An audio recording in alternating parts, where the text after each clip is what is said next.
మీరు కాజల్ని సడన్ గా మధ్యలో అనుకున్నారంట కదా, ముందు వేరే అనుష్క ఇంకెవరో ఆప్షన్స్ ఉండేవి కదా మీకు? ఫస్ట్ 2 హీరోయిన్స్ కింద ఉండేది. మేము చేసిన ఫస్ట్ వెర్షన్లో ఇంకో హీరోయిన్ కూడా పెట్టాము. నేను అప్పుడు నేరేషన్ ఇచ్చినప్పుడు కూడా కాజల్ అనుష్కనే ఇచ్చాను. తర్వాత సింగిల్ బ్రహ్మానందం కావాలనుకున్న తర్వాత సింగిల్ హీరోయిన్ అయింది. సింగిల్ హీరోయిన్ అయిన తర్వాత కాజల్ మన అనుష్క బిజీగా ఉండింది.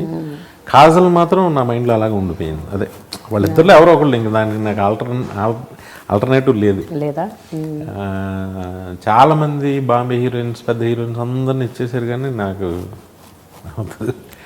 అయితే Kajal Anushka. How was Kajal feeling అండి? ఇప్పుడు కొడుకుతో చేసింది, మగధీర బ్లాక్ బస్టర్ హిట్, మళ్ళీ తండ్రితో. So what was her internal emotions? మీరు ఎప్పుడైనా అది కనుక్కోవడానికి ట్రై చేశారా? నేను టు బి ఫ్రాంక్ నేను ఎప్పుడు ట్రై చేయలేదు, కానీ కాజల్ నాతో నాయక్ చేసింది. తను చాలా హ్యాపీగా వర్క్ చేస్తుంది, ప్రొఫెషనల్గా టక్ టక్ మనం వర్క్ చేసేసి చేస్తుంది అంతే. కానీ కాజల్ నాయక్ కన్నా ఇప్పుడు పెర్ఫార్మర్గా మాత్రం చాలా బాగా ఎదిగిపోయిందండి.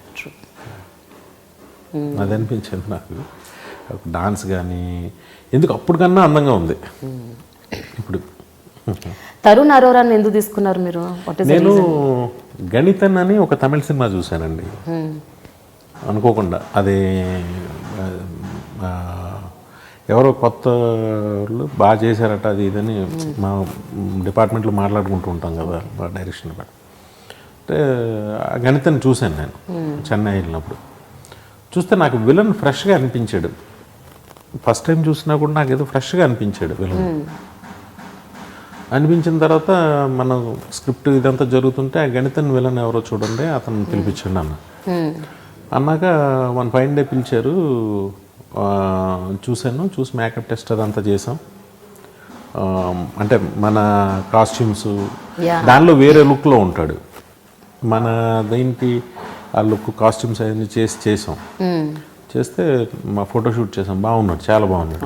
బాగుండే ఓకే ఫిక్స్ అని చెప్పేసి అన్న తర్వాత నాకు తెలిసిన సర్ప్రైజ్ ఏంటంటే అంజలా జావేరి హస్బెండ్ అంట. అవును, నాకు అప్పుడు తెలియదు అసలు. తర్వాత ఎప్పుడు నా షూటింగ్లో ఎవరో అన్నారు, అవునంటే అవునని అన్నారు. జబ్బీ మెట్లో కూడా second hero.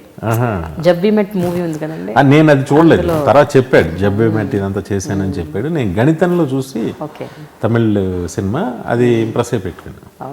Subscribe I Dream.